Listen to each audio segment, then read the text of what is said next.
Hey guys, happy Tuesday. So we are going to talk a little bit more about probability. You guys know actually pretty much everything you need to know except for sample space. So coming up with probability, you guys have that down pat. You know that when you have 5 possibilities and we're talking about one, your probability is 1 out of 5, which ends up being 20% or zero point 0.2 of a probability.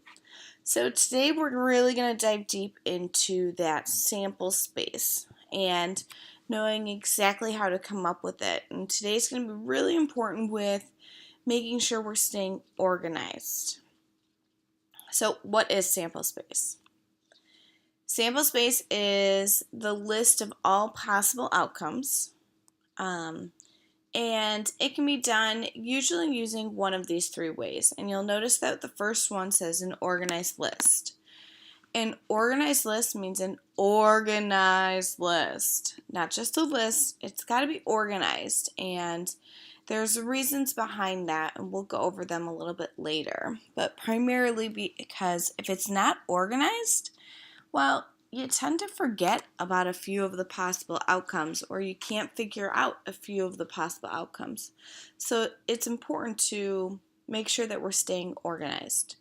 You got tables or a tree diagram, and I'm going to show you a little bit about all 3, and eventually you're going to be able to choose which method you find to be the easiest. Or maybe not the easiest, but the one that makes most sense to you. So, we're going to just dive right in. Feel free to pause this video at any point so you can make sure that you can get all the notes down that you need to, or if you need to rewind because you didn't understand something, feel free, or raise your hand and ask the sub for a little bit of help. That's not a problem. So, number 1, it says 3 students chosen to represent Mr. Baldrick's class in a school assembly are Adrian, Carlos, and Greg. All 3 of them need to sit in a row on the stage. Use a list, an organized list, it should say. Use a list to find the sample space for the different ways they can sit in a row. So we're going to use A for Adrian, C for Carlos, and G for Greg, just because it makes it a little bit easier instead of writing their names out however many times. So my way of making it organized is by saying, what are all the ways that I can have Adrian sitting first? And I'm going to list all of those first. So I could do Adrian, Carlos, Greg, and Adrian, Greg, Carlos. There we go. So then I'm going to say, okay, so next I'm going to think Carlos. How many ways can I have Carlos sitting first? And there are 2 ways for that too. Carlos, Adrian, Greg, and Carlos, Greg, Adrian. Then obviously I got to figure out, what about Greg? And there's 2 for him as well. So this is sample space. I came up with 6 possible outcomes. So my sample space are these 6 possible outcomes. Listing those 6 out is my sample space. So I might ask you, hey, what's the probability of Adrian being first? Well, you would say, oh, Mrs. Schultz, Adrian's first 2 out of the 6 times. And then you could figure out your probability there.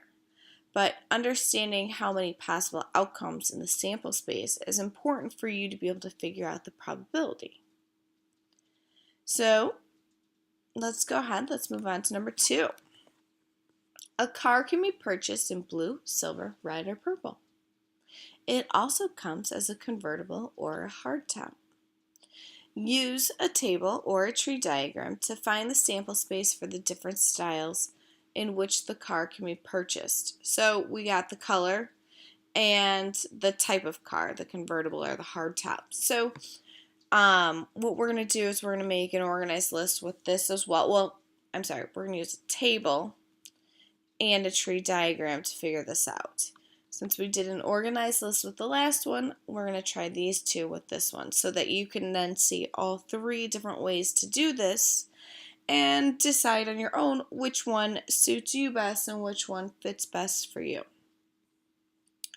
So the table is simply creating a table and filling it in to making your list. So I've got the color, that's one possible topic, and then I've got the type of top.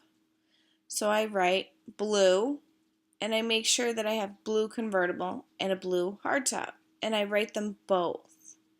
I then go through and I do all the different colors. So then I did silver, convertible, and hardtop, and I did red, convertible, and hardtop, and purple, convertible, and red hardtop. So the table's great because it just quickly tells you, okay, so there's 1, 2, 3, 4, 5, 6, 7, 8 different possibilities. So there are 8 outcomes in my sample space. And it lists them so you can see it very easily. It's very similar to an organized list. It's just in a table with the top rows, or the top rows saying color and top. Giving someone who's looking at it notice that one part's one, the other part's the other. So then you've got tree diagram. Tree diagram is very similar, except instead of writing blue convertible, blue hardtop, I'm just going to simply write blue and then convertible or hardtop with little arrows or lines that represent I could go this one to this one, or I could go that one, showing the different paths I could possibly take.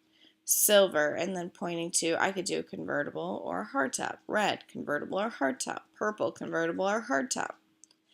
Now you may say, why did you choose to do the color here and the top here?